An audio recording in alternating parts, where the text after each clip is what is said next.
Chapter 13। Shri भगवान बोले, हे अर्जुन, यह शरीर क्षेत्र इस नाम से कहा जाता है और इसको जो जानता है उसको क्षेत्रज्ञ इस नाम से उनके तत्व को जानने वाले ज्ञानीजन कहते हैं। हे अर्जुन, तू सब क्षेत्रों में क्षेत्रज्ञ अर्थात जीवात्मा भी मुझे ही जान, और क्षेत्रज्ञ को अर्थात विकार सहित प्रकृति का और पुरुष का जो तत्व से जानना है वह ज्ञान है, ऐसा मेरा मत है।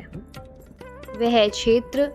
जो और जैसा है तथा जिन विकारों वाला है और जिस कारण से जो हुआ है, तथा क्षेत्रज्ञ भी जो और जिस प्रभाव वाला है, वह सब संक्षेप में मुझसे सुन। यह क्षेत्र और क्षेत्रज्ञ का तत्व ऋषियों द्वारा बहुत प्रकार से कहा गया है और विविध वेद मंत्रों द्वारा भी विभाग पूर्वक कहा गया है, तथा भली भांति निश्चय किए हुए युक्ति युक्त ब्रह्मा सूत्र के पंदों द्वारा भी कहा गया है। 5 महाभूत अहंकार, बुद्धि और मूल प्रकृति भी, तथा 10 इंद्रियां,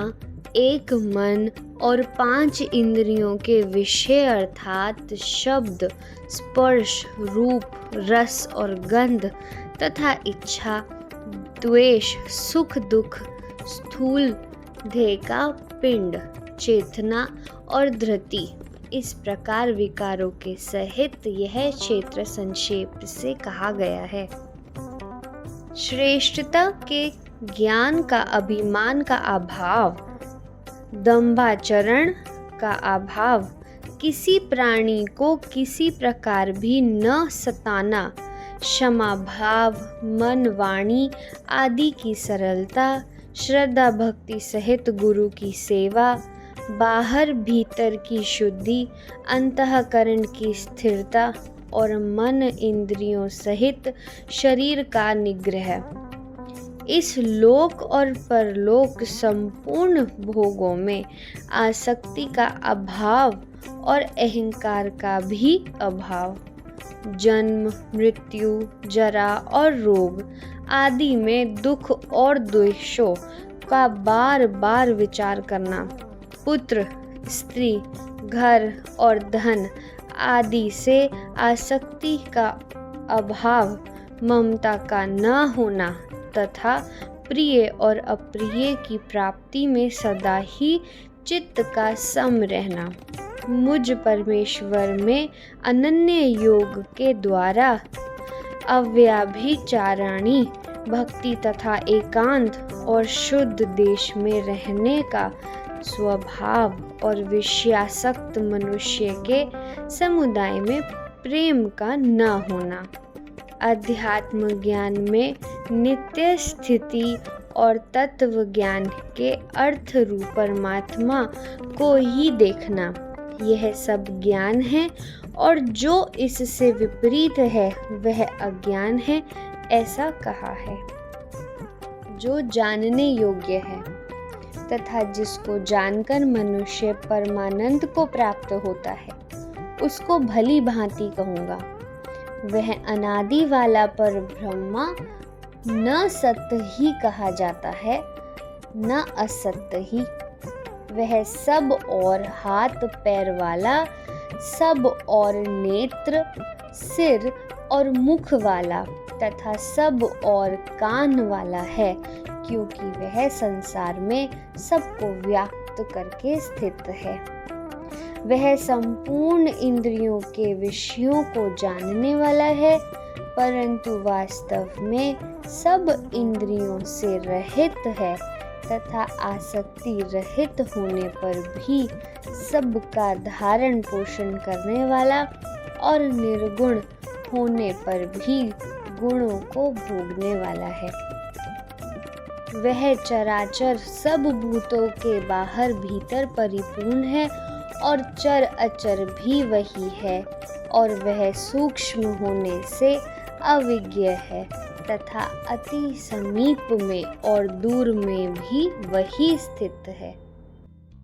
वह परमात्मा विभाग रहित एक रूप से आकाश के सदृश परिपूर्ण होने पर भी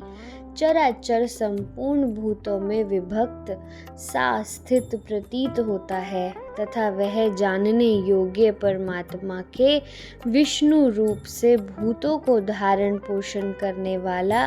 और रुद्र रूप से संसार को संहार करने वाला तथा ब्रह्मा रूप से सबको उत्पन्न करने वाला है। वह परब्रह्मा ज्योतियों का भी ज्योति और माया से अत्यंत परे कहा जाता है। वह परमात्मा बोध स्वरूप जानने के योग्य तथा तत्व ज्ञान से प्राप्त करने योग्य है और सबके हृदय में विशेष रूप से स्थित है। इस प्रकार क्षेत्र तथा ज्ञान और जानने योग्य परमात्मा का स्वरूप संक्षेप से कहा गया। मेरा भक्त इसको तत्व से जानकर मेरे स्वरूप को प्राप्त होता है। प्रकृति और पुरुष इन दोनों को ही तू अनादि जान और राग द्वेषादि विकारों को तथा त्रिगुणात्मक संपूर्ण पदार्थों को भी प्रकृति से ही उत्पन्न जान। कार्य और कारण को उत्पन्न करने में हेतु प्रकृति कही जाती है और जीवात्मा सुख दुखों के भोक्तापन में अर्थात भोगने में हेतु कहा जाता है।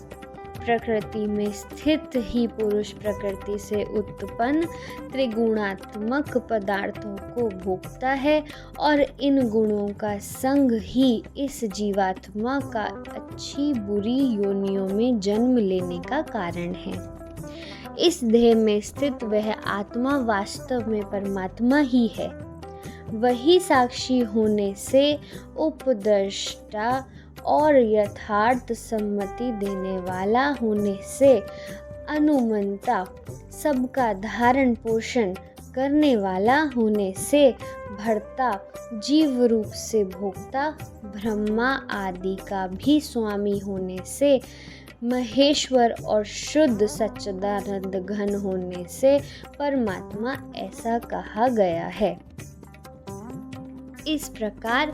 पुरुष को और गुणों के सहित प्रकृति को जो मनुष्य तत्व से जानता है वह सब प्रकार से कर्तव्य कर्म करता हुआ भी फिर नहीं जन्मता। उस परमात्मा को कितने ही मनुष्य तो शुद्ध हुई सूक्ष्म बुद्धि से ध्यान के द्वारा हृदय में देखते हैं, अन्य कितने ही ज्ञान योग के द्वारा और दूसरे कितने ही कर्म योग के द्वारा देखते हैं अर्थात प्राप्त करते हैं। परंतु इनसे दूसरे अर्थात जो मंद बुद्धि वाले पुरुष हैं वे इस प्रकार न जानते हुए दूसरों से अर्थात तत्व के जानने वाले पुरुषों से सुनकर ही तदनुसार उपासना करते हैं और वे श्रवण परायण पुरुष भी मृत्यु रूप संसार सागर को निसंदेह तर जाते हैं। हे अर्जुन, यावन मंत्र जितने भी स्थावर जंगम प्राणी उत्पन्न होते हैं उन सबको तू क्षेत्र और क्षेत्रज्ञ के संयोग से ही उत्पन्न जान। जो पुरुष नष्ट होते हुए सब चराचर भूतों में परमेश्वर को नाश रहित और संभाव से स्थित देखता है वही यथार्थ देखता है, क्योंकि जो पुरुष सब में संभाव से स्थित परमेश्वर को समान देखता हुआ और अपने द्वारा अपने को नष्ट नहीं करता, इससे वह परम गति को प्राप्त होता है। और जो पुरुष संपूर्ण कर्मों को सब प्रकार से प्रकृति के द्वारा ही किए जाते हुए देखता है और आत्मा को आकर्ता देखता है वही यथार्थ देखता है। जिस क्षण यह पुरुष भूतों पृथक पृथक भाव को एक परमात्मा में ही स्थित तथा उस परमात्मा से ही संपूर्ण भूतों का विस्तार देखता है, उसी क्षण वह सच्चिदानंद घन ब्रह्मा को प्राप्त हो जाता है। हे अर्जुन, अनादि होने से और निर्गुण होने से यह अविनाशी परमात्मा शरीर में स्थित होने पर भी वास्तव में न तो कुछ करता है और न लिप्त ही होता है। जिस प्रकार सर्वत्र व्याप्त आकाश सूक्ष्म होने के कारण लिप्त नहीं होता, वैसे ही देह में सर्वत्र स्थित आत्मा निर्गुण होने के कारण देह के गुणों से लिप्त नहीं होता। हे अर्जुन, जिस प्रकार एक ही सूर्य इस संपूर्ण ब्रह्मांड को प्रकाशित करता है, उसी प्रकार एक ही आत्मा संपूर्ण क्षेत्र को प्रकाशित करता है। इस प्रकार क्षेत्र और क्षेत्रज्ञ के भेद को तथा कार्य सहित प्रकृति से मुक्त होने का जो पुरुष ज्ञान नेत्रों द्वारा तत्व से जानते हैं, वे महात्मा जन परम ब्रह्म परमात्मा को प्राप्त होते हैं। इस प्रकार उपनिषद, ब्रह्म विद्या तथा योग शास्त्र रूप श्रीमद् भगवद गीता के श्री कृष्ण अर्जुन संवाद में क्षेत्र क्षेत्रज्ञ विभा योग नामक 13वां अध्याय संपूर्ण हुआ।